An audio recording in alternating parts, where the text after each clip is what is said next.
गलत नहीं हूँ तो मैं ये बात थोड़ा खुल के भी कह सकता हूँ अपने एक्सपीरियंस के बेसिस पर कि अगले 48 घंटे या अगले 24 घंटे 48 घंटे जो मार्केट की दिशा तय करेगा वो आपकी स्क्रीन पर है। उस शेयर का नाम है एचडीएफसी बैंक, क्योंकि इसके नतीजे आ रहे हैं कल। ये ना केवल बैंक का सबसे बड़ा वेटेज वाला शेयर है, बल्कि मार्केट की भी एक धुरी को तय कर देगा, क्योंकि बैंक निफ्टी थोड़ा पीछे है निफ्टी के मुकाबले। तो इसलिए बैंक निफ्टी या तो नीचे की तरफ धकेलेगा इसको, या तो ऐसा ऊपर करेगा कि बैंक निफ्टी बराबर इससे खड़ा हो जाएगा।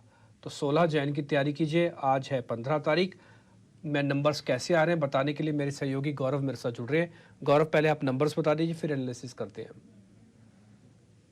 तो एचडीएफसी बैंक के रिजल्ट्स आएंगे 16 जनवरी को थर्ड क्वार्टर के लिए, और इससे पहले हम देखते हैं कि कंसेंसस का क्या मानना है इन नंबर्स को लेके।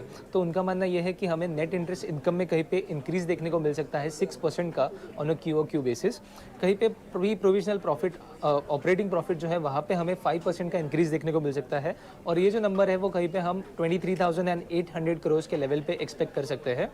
पैट की अगर बात करें तो कहीं पे उनका मानना यह है कि 1% डिक्लाइन आएगा, क्योंकि इस क्वार्टर में हमें कहीं पे टैक्स रेट जो है वो ज़्यादा देखने को मिलेगा, और इसी के चलते हुए हमें पैट का एक्सपेक्टेशन जो है वो 15,840 करोड़ के लेवल में कहीं पे देखने को मिल सकता है। अगर हम प्रोविजनल नंबर्स की बात करें तो नंबर बैंक के मुताबिक एडवांसेस में हमें ऑलरेडी 4.9% की ग्रोथ देखने को मिल सकती है ऑन अ क्यू बेसिस, और डिपॉजिट्स में भी हमें 1.9% की ग्रोथ देखने को मिल सकती है ऑन अ क्यू बेसिस।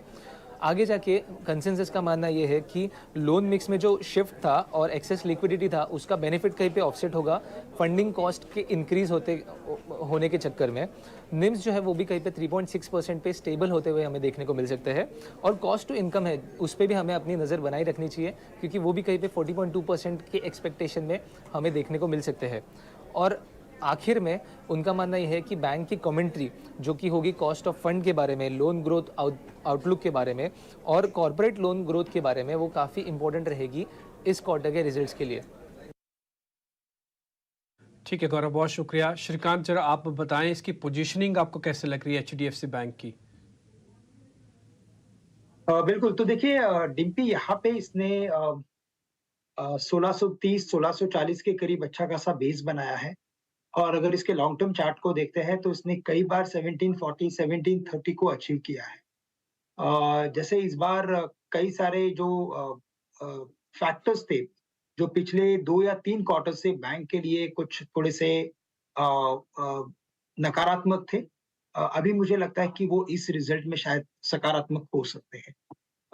चार्टिकली भी 1630 के आसपास अगर सपोर्ट है, और अगर अपवर्ड रेंज 1720-30 की अगर है, तो मुझे लगता है कि करंट लेवल से भी इसमें एक लॉन्ग की पोजीशंस बनाई जा सकती है। स्टॉप लॉस हमें नियर बाय का रखना पड़ेगा, दैट इज़ 1620 का स्टॉप लॉस रखें, और करंट लेवल से भी लॉन्ग पोजीशंस बनाएँ। ऑलराइट, तो आप